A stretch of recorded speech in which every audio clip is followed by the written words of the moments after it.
E aí, pessoal, vamos começar mais um episódio do podcast Os Sócios. Estou aqui com minha digníssima esposa, Malu Perini, host e rosto do podcast.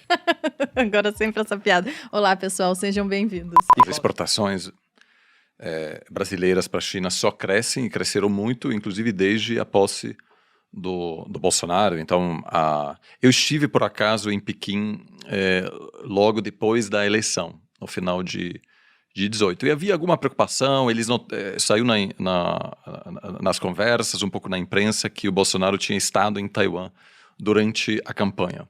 Isso é um tema muito sensível. E, é um dos 3 T's, né? Exato. Foi já naquela época que houve uma movimentação rápida dos governadores, de várias pessoas no Congresso para dizer, olha, eu sei que a gente sabe que é importante para mobilizar uma parte da base, etc., mas vamos tomar um pouco de cuidado. E várias pessoas, a Cátia Abreu, a Tereza Cristina, né, ministra da Agricultura, foram fundamentais, o vice-presidente Mourão, para visitar Pequim e baixar a temperatura. Houve alguns problemas, mas a China também tem uma visão de longo prazo. E quando eu estive em Pequim, eu perguntei, vocês se preocupam? E eles falaram assim, você acha que o Bolsonaro vai governar por 20, 30 anos? Eu falei, olha, eu acho que não. Então ele falou, então tá bom, então a gente não vai mudar a nossa previsão da relação com o Brasil, que é fundamental. Para eles, o Brasil é muito mais importante, e eu posso dizer, olha, eu viajo com frequência para Pequim e para Washington. Em Pequim, o Brasil é muito mais importante. Para alguém do Brasil falar com uma pessoa relevante em Washington é complicado. Só se for falar da China. Aí sim, abrem-se as portas. Então, se a primeira coisa que o Trump perguntou ao Bolsonaro, quando o Bolsonaro fez sua primeira viagem a Washington, foi: me ajude a conter a China na América Latina. É a única coisa que o Trump quis do Bolsonaro. E quando o Bolsonaro sinalizou que o Brasil não tem como ajudar os Estados Unidos a limitar a influência chinesa, havia muito pouco espaço para, de fato, fortalecer essa relação. As exportações brasileiras para a China são mais do que o dobro das exportações do Brasil para os Estados Unidos, né? É mais de um quarto de todas as exportações brasileiras, então um ator fundamental, isso só vai crescer. E aquele plano inicial de substituir a China e novamente ter os Estados Unidos como principal parceiro comercial é inviável, porque os Estados Unidos competem com o Brasil para ter acesso ao mercado chinês, né? Os Estados Unidos também produz soja, e nenhum presidente americano vai permitir que a soja brasileira entre no mercado americano, porque lá também há produtores de soja. Agora, eu queria só fazer um comentário sobre como investidores devem pensar sobre o cenário atual.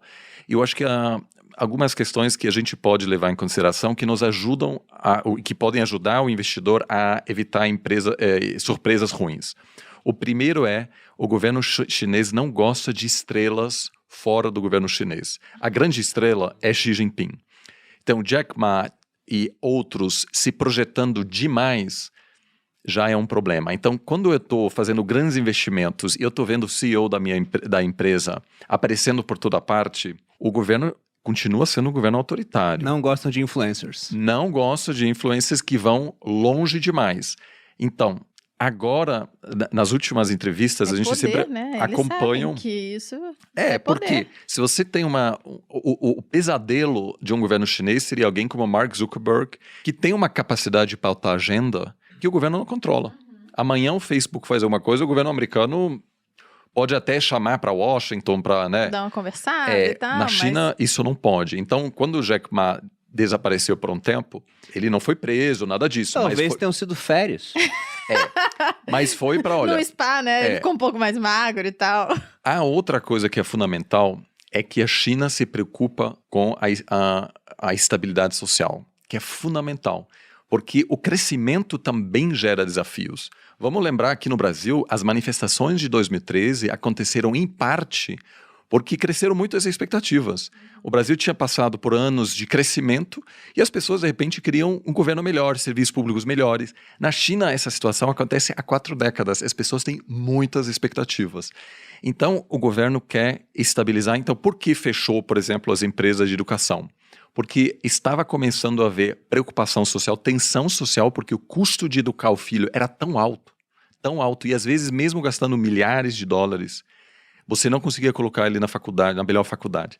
Então, a China quis democratizar esse mercado, e o mesmo para games, por exemplo. Agora, a obrigação é que, a não ser que o usuário tenha 18 anos, o chinês só pode usar games, acho que são 3 horas por dia.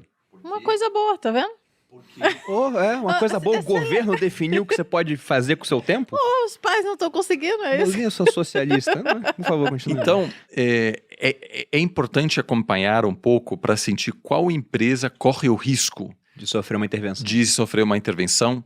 E aí é importante que os chefes também falem sobre redução de desigualdade, etc. E agora todo mundo levou um susto e baixou a bola um pouco, começa a tirar foto com oficiais de governo, diz que a gente precisa investir naquela província onde ainda há alguma pobreza. E alguns CEOs foram longe demais, e eu acho que é uma boa maneira da gente definir quais outras empresas podem sofrer uma intervenção. Isso é muito interessante, mas eu gostei do seu comentário sobre a parte de educação.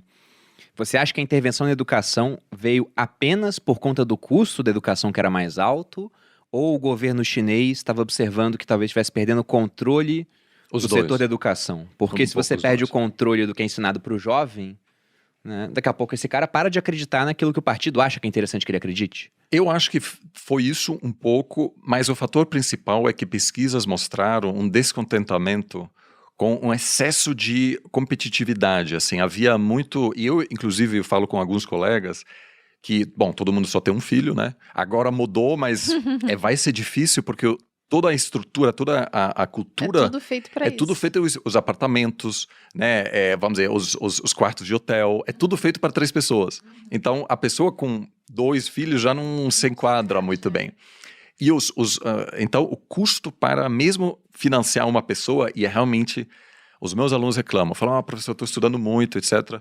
Quando eu ouço, né, do pessoal na China, não tem um final de semana livre durante toda a graduação. É uma relação louca, porque precisam entrar as melhores empresas, que são processos seletivos extremamente competitivos, e aí eles recebem esse apoio durante né, a escola secundária também. Isso tem gerado muito descontentamento, então acho que foi, acima de tudo, uma tentativa de baixar um pouco né, de endereçar esse problema que começou, sobretudo nos centros urbanos, gerar alguma tensão social.